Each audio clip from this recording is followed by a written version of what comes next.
The Indianapolis Motor Speedway serves as the pinnacle for open-wheel racing, and it also now provides an opportunity for development to help young drivers reach their ultimate goal, the Indianapolis 500. Hello and welcome to the world's greatest race course for the second of 4 quarterly highlight shows on NBCSN, focusing on the first 2 steps of the Mazda Road to Indy ladder, USF 2000 and Pro Mazda. I'm Kevin Lee, along with former Pro Mazda and Indy Lights driver Anders Krohn. Well, we're 5 and 6 races into the 2015 schedule. What have we seen develop so far in USF 2000? Well, USF 2000, Kevin, has been all about the returning drivers of Aaron Telitz, Nico Jamin, and Jake Edson. They have been the head of the field the entire season so far, and now the rookies have to catch up to them. Starting to learn some things in Pro Mazda, too. Who is standing out there? Again, it's the returning driver, Neil Alberico. He's won 3 out of the 5 races so far, and he's proving to be the class of the field. But we have 2 rookies. Santi Arusha and Wei-Ron Tan have both won races and are catching up quickly. Well, these young drivers get to spend most of the month in Indianapolis, not only racing at the Indianapolis Motor Speedway on the road course, but also on the oval at Lucas Oil Raceway the day before the Indianapolis 500. Our shows also feature lap-by-lap coverage, and we start with the first of 2 races here for USF 2000.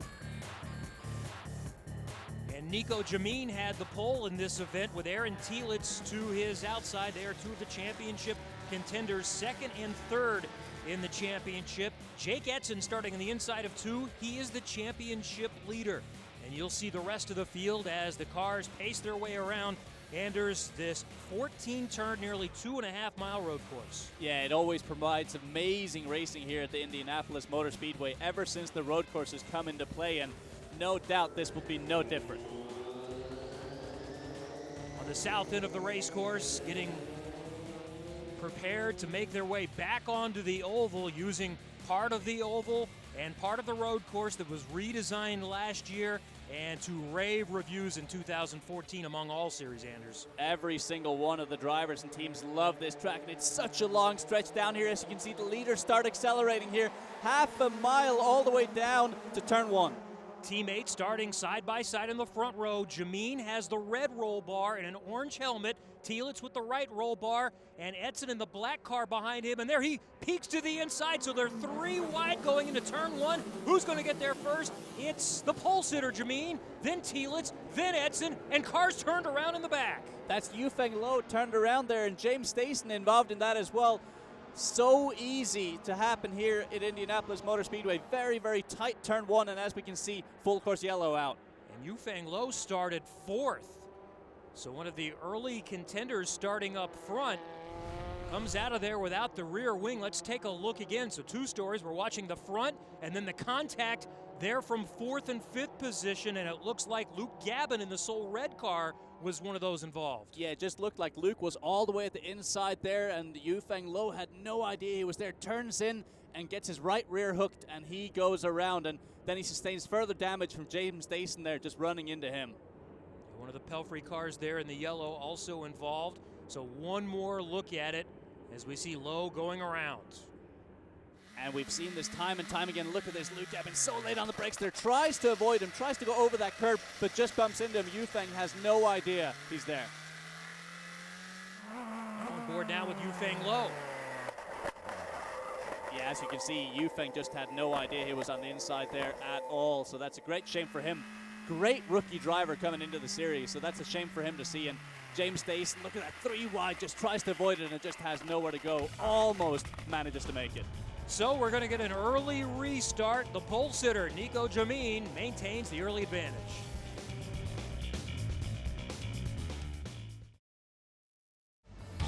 This is the Mazda Road to Indy, our second quarter highlight show.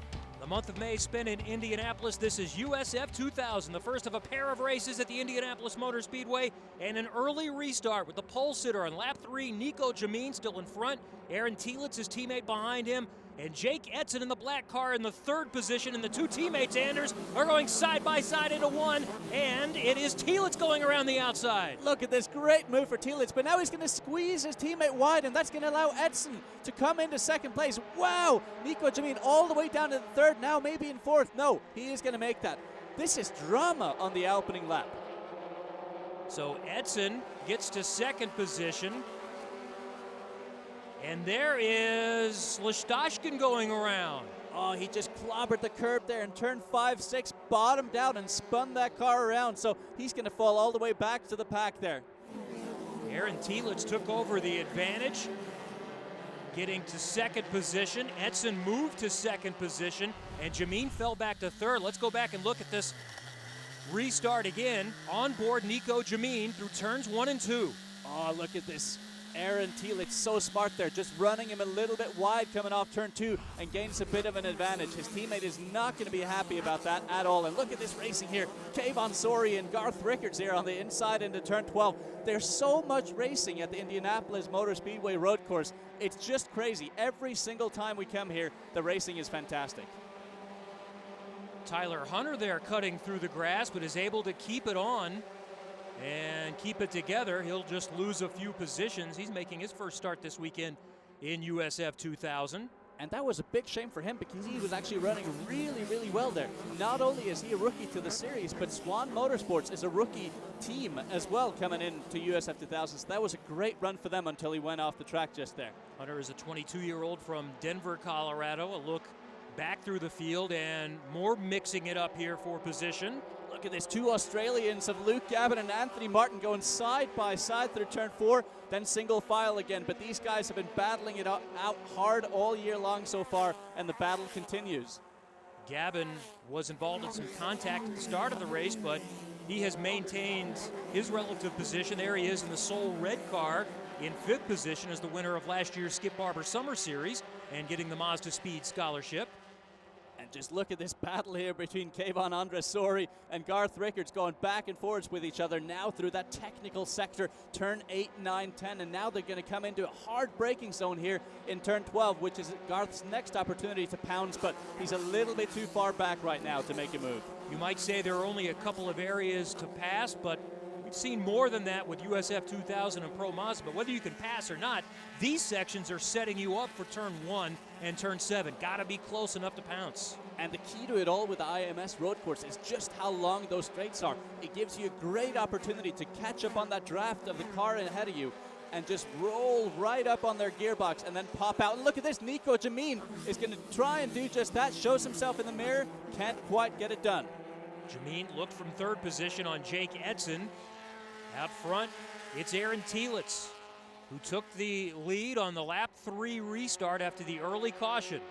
And it's a really interesting storyline here because the leader right now of Aaron Telitz is racing for Cape Motorsports. Now, Jake Edson in that black car is racing for Pabst Racing, but last year he was a driver for Cape Motorsports. So all these 3 guys have a lot of experience with each other and with each other's teams. And Jake clearly right now is going to want to have the advantage over his old team.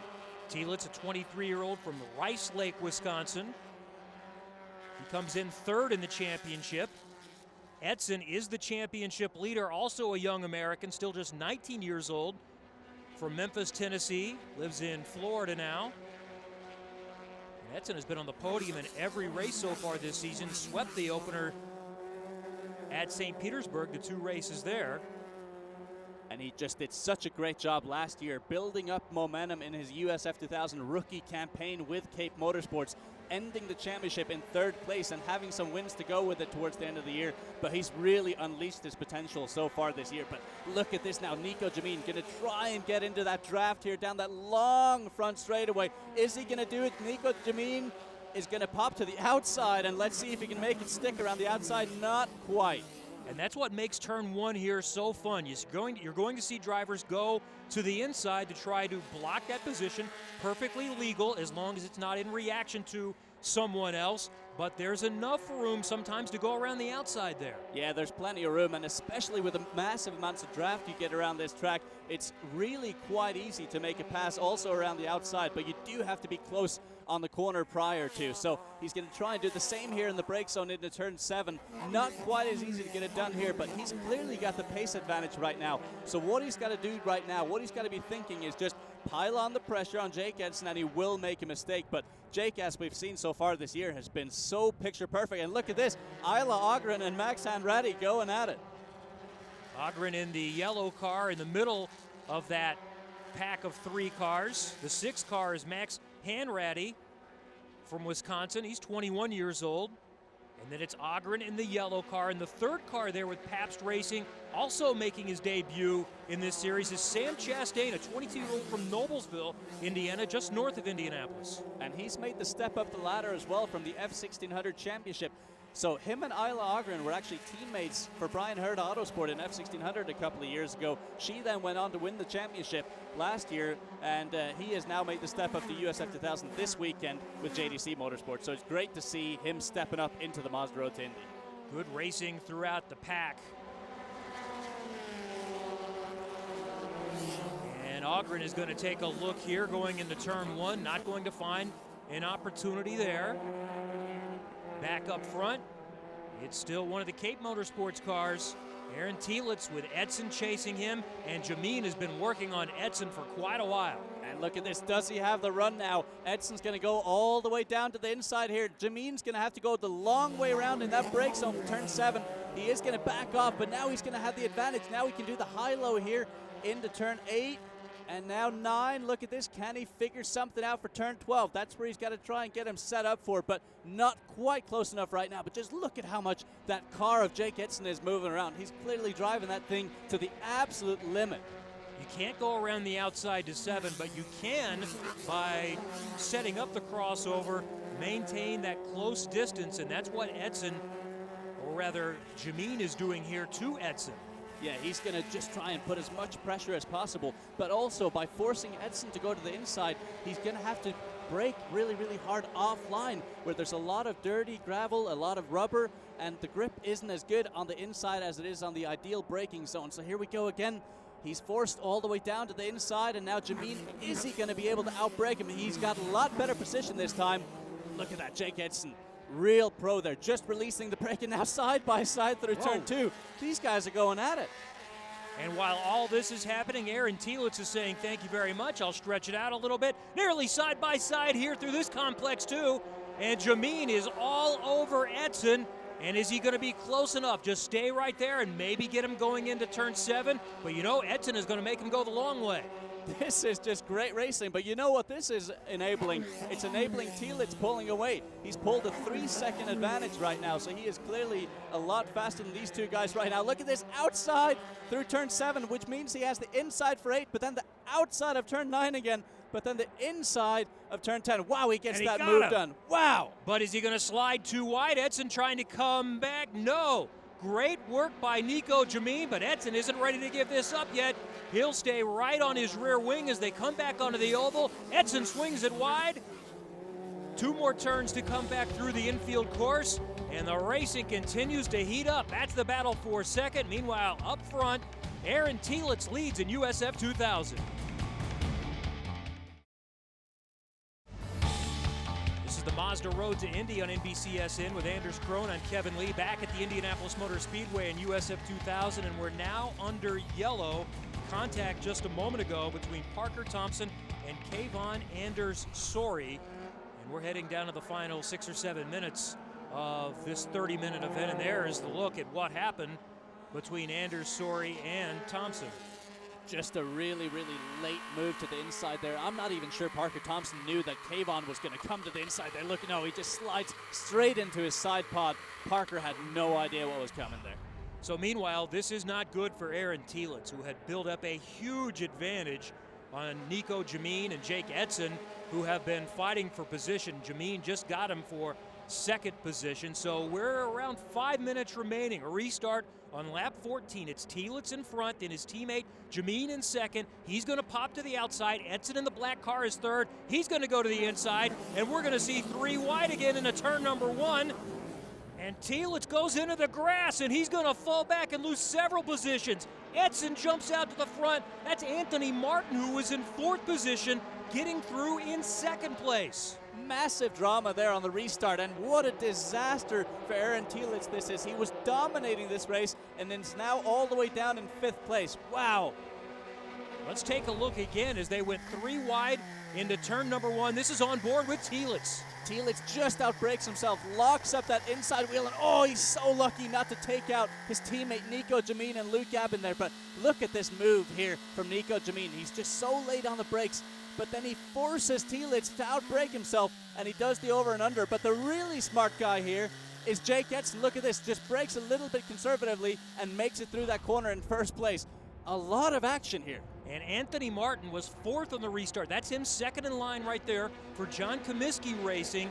He gets through in second, but now he's going to be challenged. Nico Jameen on the inside there into turn 12. He gets that spot, and now he's got to chase after Jake Edson. Keep in mind, Jake Edson and Nico Jameen are fighting tooth and nail for the championship at this point, so they've got to fight for every position they can. So Jameen gets back to second. That's where he was on the restart. Edson was 3rd on the restart and has a sizable advantage as they finish that lap. And time continues to dwindle here at the Indianapolis Motor Speedway, the first of a pair of races this weekend in USF 2000. And that's Hanratty with some damage in the front. He was running a little further back, but that's going to continue to have a major impact on his day. And look at this, a late move down the inside for James Stason. Right there on Tyler Hunter. He couldn't quite make it stick, but that was late on the brakes there for James Stason. Up front, Edson. And that lead has shrunk a little bit here since last time by. Yeah, Nico Jameen has just got to put himself together here. Look at this, Luke Gavin late on the brakes into turn 7. Can't quite do anything with Anthony Martin this time, but he clearly has the pace right now as we see Aaron Thielitz now hot on the heels of Luke Gavin. Can he do something in the closing laps here? He really needs to be able to gather enough points for the championship. Thielitz in the white car is 5th right now. We know he's fast. He's got to be able to deal with the frustration along with the fact that he has a good car.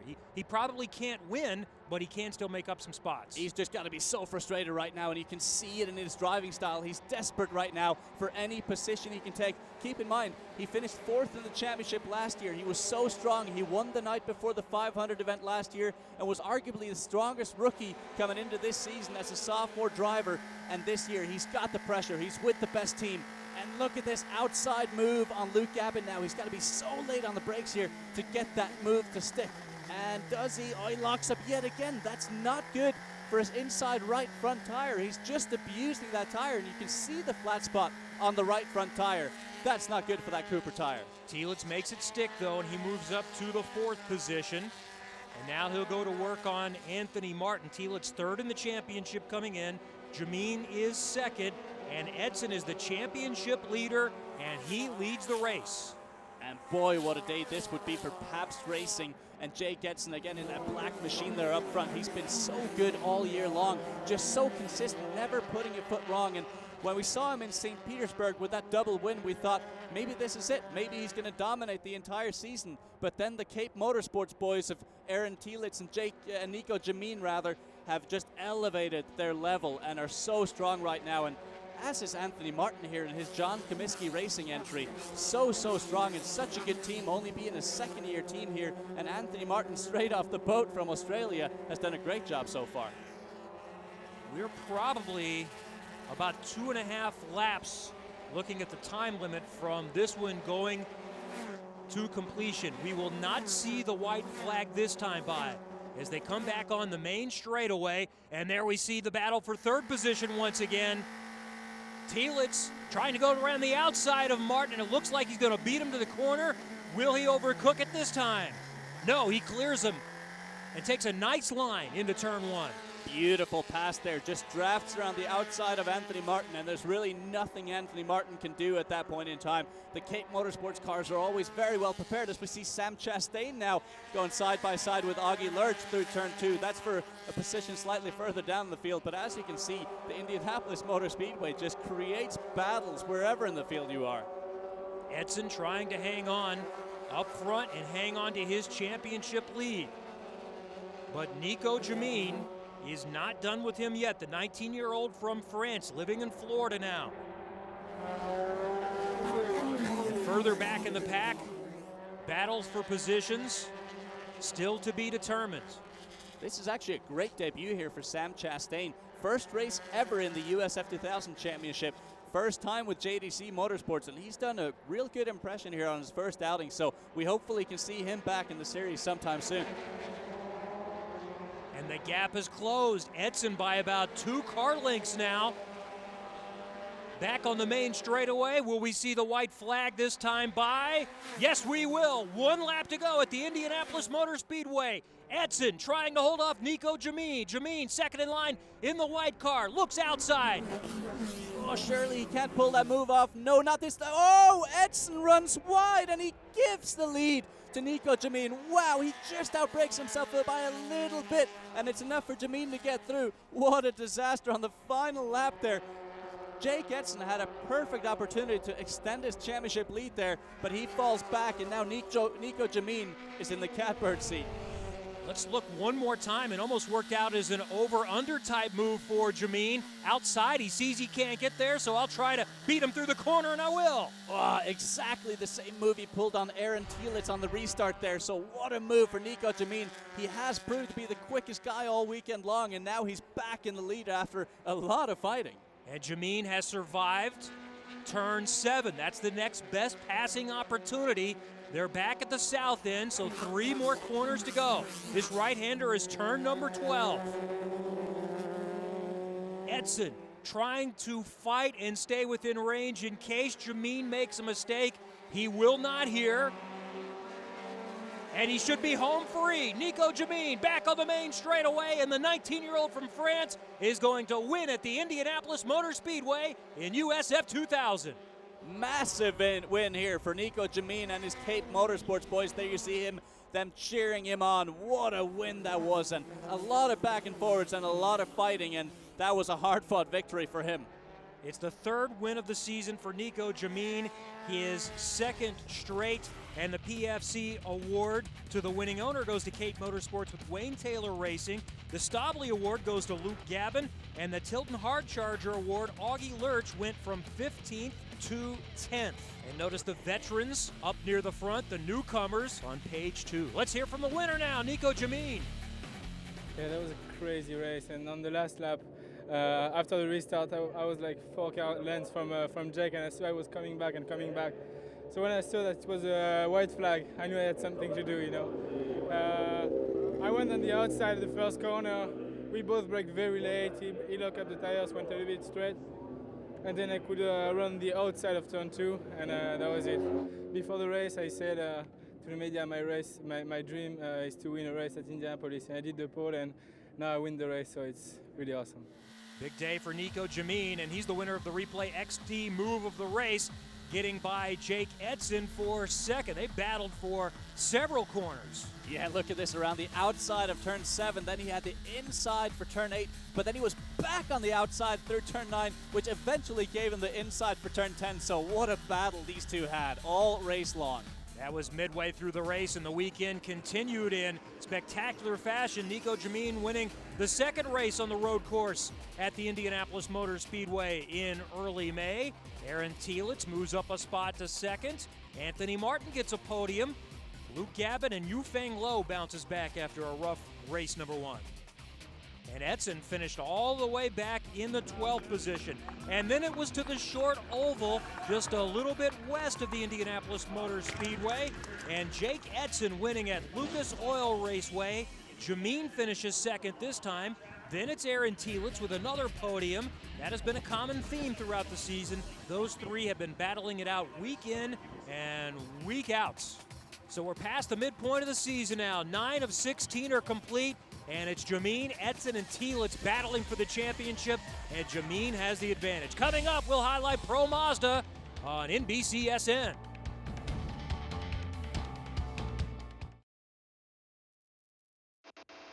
This is the Mazda Road to Indy recap from the month of May. With Anders Krohn, I'm Kevin Lee. We move on to the 2nd step of the Mazda Road to Indy ladder, and it's Pro Mazda racing 3 times on the road course at the Indianapolis Motor Speedway. The first was a makeup from a rained-out race at NOLA, and Ware on Tan of Andretti Autosport got his 2nd win of the season.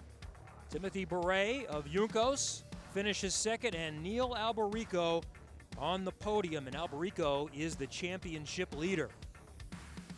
And here's how the championship stacks up going into race number 2. Alberico by a dozen points on Santi Urrutia. Tan moves up to 3rd, then Beret in 4th, and Pato Award in the 5th position. So a 2nd opportunity at the Indianapolis Motor Speedway on the 14-turn, nearly 2.5-mile road course, and this is how they will line up. He had started on the front row in 2 of the last 3, but Timothy Beret gets his first pole of the season. Urrutia on his outside. Florian Latour, take note, starting in the inside of row number 2, had a nasty rollover in race number 1 yesterday, and his crew was working until 3 a.m. to get him ready. Will Owen on the outside of row number 2, and yesterday's winner, Weiron Tan, starts at the inside of row 3, and you can see and have seen the rest of the grid. And here's how closely fought Pro Mazda is at the moment. The top 14 qualified within a second of each other in the qualifying, so it's so close right now, and this race should be so action-packed. Beret is in the green and white car, Urrutia yellow and black, Latour in the Soul red colors, the inside of row number 2, and Owen another green and white car in the outside of row 2, and we're green at Indianapolis. Beret to the inside, Urrutia to the outside, nearly side by side, and now Latour will make it 3 wide going into turn number 1. Latour gets there first. Can he make it stick?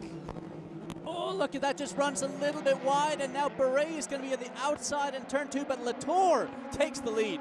And contact in the rear. Someone's off the track there, but man, what a start. We stay green as we see more smoke coming from tires, and now we see a major problem with Kevin Davis, one of the expert class drivers. But look at this, Florian Latour. He flipped in yesterday's race, and now he's in the lead with all sorts of patched up bodywork as we see a car stranded there. Look at that, Beret, so late on the brakes there. Can he make that move stick? He's going to now be on the outside of turn 8. Oh, he gets that. Wow, that was a crazy great move there for Beret. So we may go yellow, and we will go yellow. That was Carlos Conde we saw, another one of the expert class drivers back in the pack, but we stayed green long enough for Beret, who gave up the lead in the first corner, to get it back before it went yellow. And whoa, that was a nasty contact. Davis almost flipped over, almost like Florian Latour did in the race yesterday, so he's lucky to escape there without more damage to his car. So difficult with a deep field when you're talking anywhere more than 14 or 15 cars to get through those first few quarters cleanly. And this is the biggest Pro Mazda field we've seen all year. 21 drivers in the field here at the Indianapolis Motor Speedway road course, and oh, it just gets turned. Whew, he's lucky there. He's a lucky boy.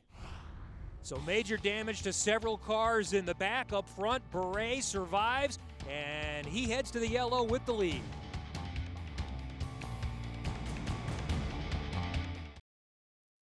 The future stars of IndyCar compete on the Mazda road to Indy.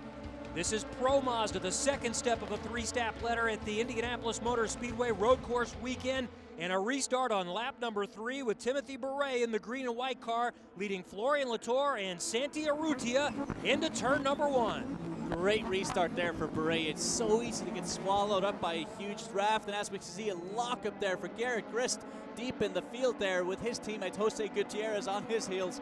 But it's so tough not to get swallowed up in the draft there on the opening lap. Such a long straightaway down towards that turn 1.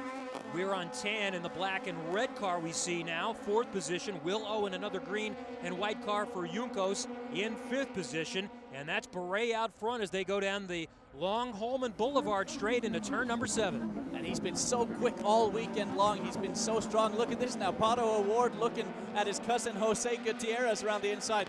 Neil Alberico deep in the field. He's trying to make his way back through after a disastrous qualifying session where he was outside the top 10. Alberico way back in the starting lineup in this one compared to where he's normally at. Trying to pick his way through the field. Really fascinating first lap with Beret losing the lead to Latour in corner number 1, but then getting it back before the yellow flew for contact at the tail end of the field in corners 1 and 2. And just have a look at this now, working their way through turn 14. Now they're going to get themselves lined up for the best passing zone on the track. Who is close enough to get a draft? Pato Award there has a good run right here. Is he going to try the outside? He is.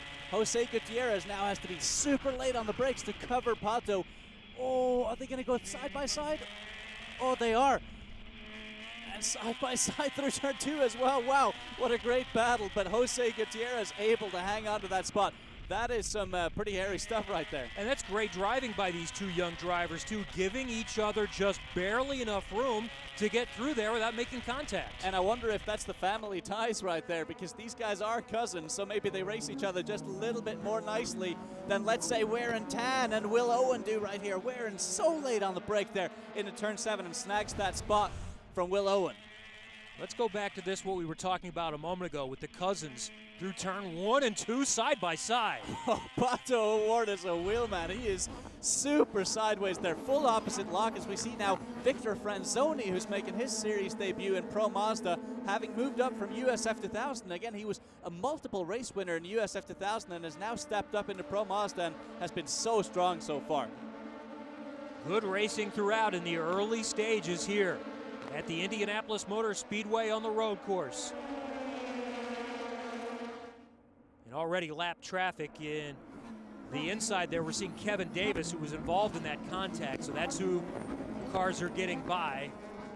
And two of the Yunkos drivers going at it there. That's Garrett Grist in the 5 car going around Will Owen in the 23. It did not look like he was close enough there, but right at the final little bit of the brake release there, he just pops out and takes that move over on his Yunkos teammate. So that was a good move there for Garrett Grist, and now he's got to set his sights on Victor Franzoni and try and chase him down. Again, Garrett Grist is a multiple race winner in Pro Mazda. He won 2 races last year and was so strong with Andretti Autosport. And so far this year, he's actually struggled a bit with the championship winning team of Yunkos Racing. So he's looking to rebound and have a strong second half of the season, and this was certainly a good move on his part. The third Yunkos car we've seen there in our picture is Jose Gutierrez, and he's working on that white car of Daniel Burkett.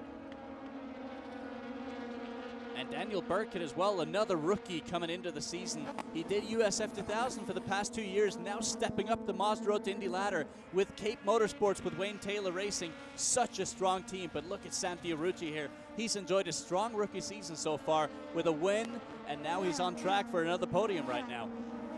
Arrucci won at NOLA, finished 3rd and 2nd at Barber, 4th yesterday. Seeing if he can step it up just a little bit more in his first campaign in Pro Mazda. Beret up front. Latour about 3 car lengths behind in 2nd position. Arrutia, we look at him now in 3rd position, the 18-year-old from Uruguay. Great opportunity for him to close in on that championship lead that Neil Alberico has. It was 14 points, but now it's going to be a lot closer if he can maintain this position, and Neil Alberico continues to struggle. Right now, everybody is chasing Timothy Beret of Yunkos Racing. It's Pro Mazda from the Indianapolis Motor Speedway on NBCSN.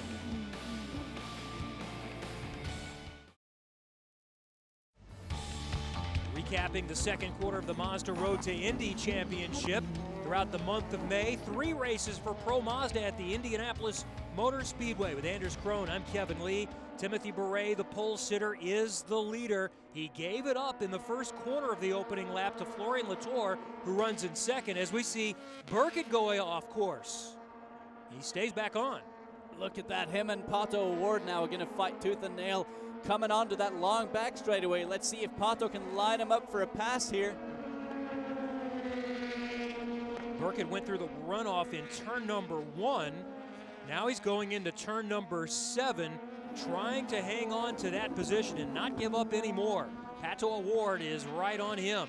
Just a little bit of a reactionary move there into turn 7. He did not want Pato to get past him right now, and it's a tough situation right now for Daniel because he's got really, really dirty tires. As soon as you go off the track, you are going to collect a lot of dust, and look at this. Oh, he just outbrakes himself just a little bit, and now he's going to take the escape route, which is on the outside of turn 1, and oh, he overshoots the escape route. And look at that, the tires are going to be super dirty, and as you can see now, Pato was able to pounce and get past him. Wow.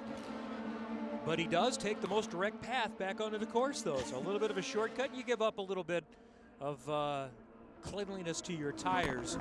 Burkett's having a nice season. He's had some good results, the young Canadian from Winnipeg. As I was mentioning, Latour got the lead very briefly in lap 1, but Beret got it back before the caution came out when they got around to lap number 7, and Beret has led since. Yeah, and it's so impressive to see here. Beret, a rookie to the series. He tested at the Indianapolis Motor Speedway road course last fall and was quick already, but since then has only developed and developed and developed with his Juncos Racing crew. And the interesting fact here is when you look at the results in Pro Mazda this year, it's largely been dominated by rookies to the series. In USF 2000, we've seen all the veterans, all the returning drivers dominating. But this year so far, it's been super competitive in Pro Mazda and rookies at the top of the field. Speaking of Juncos Racing, they made news in the month of May announcing that they're moving to Speedway to open up a shop by sometime next year. They've been in the Brownsburg area and have designs on moving to IndyCar, probably not next year, but at some point down the road. Yeah, I almost think they would have to. With a 42,000 square foot facility, they almost have to move up to IndyCar. But Ricardo Juncos of Juncos Racing have grown up a great team, and as we look at Pato Award here, he's now trying to pull away from Daniel Burkett and doing a good job at that. Pato, such an exciting youngster to the series, only 15 years old. 15 years old and in the second step of the Mazda Road to Indy is very impressive.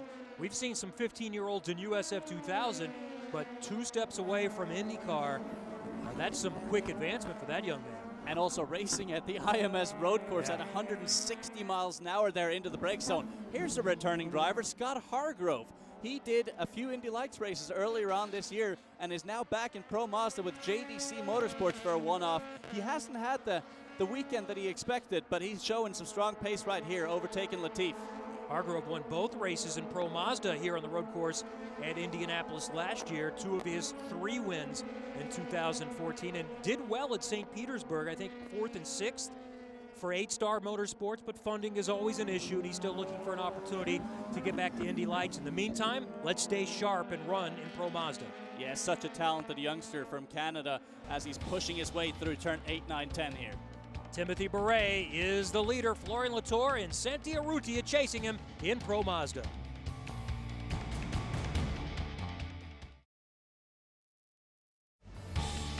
This is the Mazda Road to Indy at the Indianapolis Motor Speedway. Pro Mazda, the second of 3 races on Grand Prix weekend, and a battle for 3rd position.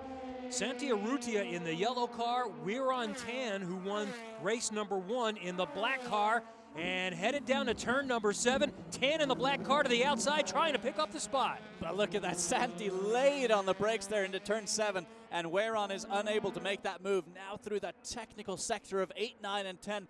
Weiron's next opportunity is going to be into turn 12, but it looks like Santi is able to just pull out a little bit of an advantage through that turn 10. Headed to the final minutes of this event. And Timothy Beret, we got to look at him there in the green and white car. The sole red car of Latour is in 2nd position. Here's 3rd right here, so they're all still within range if the front 2 were to come together. And it's so easy to race closely here at the IMS road course. A lot of long straightaways that induce a lot of drafting. And as you can see up there, Florian Latour is trying to pick up the draft of Beret. And here Tan is trying to pick up the draft of Urrutia. A lot of racing all the way through the field. Front 4 have checked out just a little bit. Beret trying not to make a mistake with about a 3-car length advantage. It's a little tighter in the battle for 3rd position. And boy, what a huge victory this would be for Beret if he could pull it off as a rookie to the Pro Mazda Series. Look at this now. Garrett Grist is going to try the inside-outside move there on Victor Franzoni. Now he's got to get a good exit out of turn 4 to get in the draft here to set him up for turn 7, which is a long, long run down here to a hard brake zone. As we've talked about, the Mazda Road to Indy is the path to IndyCar, and this is a great experience throughout the month for these young drivers. As we take a look at Grist going to the outside, and he's got a Juncos teammate there lurking right behind him. And they're all pushing so hard, and you want to know why, Kevin? Because at the end of the season is a $650,000 check to move up to the next rung on the ladder, the Indy Lights Series, and that's what all these guys and gals are pushing for. And Grist is in the championship mix. He is 6th coming into this one. Look at this, Victor Franzoni outbrakes himself a little bit into turn 12. This is a perfect opportunity for Garrett Grist now to set up. He's got to be early on power here out of turn 13. He is close enough. Oh, he is close enough, but so is Will Owen to Garrett Grist. This could be pretty crazy here coming into turn 1. Franzoni is going to take them all the way down to that wall across the yard of bricks right there. Now let's see. Garrett Grist, he's going to pop. He's going to pop to the outside. Does he have enough of a run here? And he's trying to block his teammate, Whoa. Will Owen. Garrett gets the move, but late on the brakes. Oh. And now Owen is going to have an opportunity at him, and Owen is someone in the championship fight. And there's Gutierrez, another Juncos car coming into the mix. And Ricardo Juncos must not be enjoying this right now. He wants to see all his cars finish the race, but boy, this is a hard-fought battle, which has now allowed Victor Franzoni to pull away, but Garrett Grist, he's in the thick of it today. And they've got another race coming up this weekend. Owen to the inside, 5th in race number 1, trying to get a little bit better. Oh, he tried the mover on the outside to turn 7, and now Jose Gutierrez is going to get past Will Owen. This is some crazy racing we're seeing. All among teammates, and they have kept it clean enough. But just about clean enough. There hasn't been any contact, but there's been just about anything but that. But look at Bure here. Just a picture-perfect day for him. He qualified on the pole by about a 10.5, and now he's just been controlling the race all race long. And time is running out, and we will see the white flag. This time, Timothy Bure has just under 2.5 miles before he can become a winner at the Indianapolis Motor Speedway and looking for his first victory in the U.S. The only thing that can hamper his progress right now are those lapped back markers that he's about to catch here. It's important for him that he catches them at the right time, so hopefully for him, he can catch them down the back straight going into turn 7. On board with Wear on Tan, running in 4th position, trying to catch up to Santi Urrutia. And a little further back, that's Grist in 6th position, 6, 7, and 8 for the Juncos teammates. And there it is. Bure is lucky there. He catches him on the run down into turn 7. And from here, Latour will only realistically have one more shot at getting him, and that's into turn 12. But right now, he does have the advantage, and it doesn't look like he's going to be faced at all. What a day for Bure. Florian Latour, the USF 2000 champion last year. He's just 18 years old from France. He's going to have a good day, but not quite good enough unless Bure makes a mistake in one of the final 3 corners. And now Bure just has to be early on the power there out of turn 13. He does. He will not be phased at all. Here he is. He's finished second a couple of times, including yesterday. Timothy Bure is going to make his first win in America at the Indianapolis Motor Speedway. Timothy Bure has won for Juncos at IMS in Pro Mazda. What a huge win for him, and as a rookie to the Pro Mazda Series, this is huge. He now also closes in on that championship battle. Final results, the PFC award goes to Juncos Racing, the Quartermaster Hard Charger award to Victor Franzoni, and the Stabli award to Florian Latour. Let's hear from the winner. It's amazing, my first win in the United States. Here in Indianapolis, I'm live here, you know, a couple kilometers about the track. It's so happy. First win for me. It's amazing here. With my father come to see me for the first time. It's a dream. It's a dream. The race was very interesting. The first corner, I lost 1 position, but I come back on Latour at turn 7 in the first lap. After the restart, I keep my position, so I'm really happy about that. No word is just I'm very happy. Very dominant day for the 19-year-old from France. Here's our replay XD move of the race. It's Victor Franzoni, who picked up 4 spots, started 9th and finished 5th, and made good use with a little bit of the chrome horn there at the beginning. Well, a 3rd race at IMS, and Santi Urrutia got his 2nd win of the season. Urrutia wins for Team Pelfrey at the Indianapolis Motor Speedway. Will Owen finishes 2nd. Bure on the podium again. And then it's to the oval at Lucas Oil Raceway, and Wear on Tan celebrates with a very dominant performance, winning the Lucas Oil Raceway Freedom 90 the day before the Indianapolis 500. Tan wins for Andretti Autosport, another runner-up for Juncos' Will Owen, and then Neil Alberico back on the podium. So we're past the midpoint of the season now, thinking about championship and Mazda Speed scholarship money to move up to Indy Lights presented by Cooper Tires. And this is how the championship looks. Urrutia now 8 points in front of Neil Alberico. Anders, it's going to be tight to the finish. Boy, has it been close, and it's getting even closer now. Neil only 8 points behind Santi Urrutia, and beret and wear and tan. I have no idea what's going to happen next, but this season has been great and will continue to be great. Next up for the Mazda Road to Indy in Toronto. For Anders Crone, I'm Kevin Lee. Thanks for joining us on NBCSN.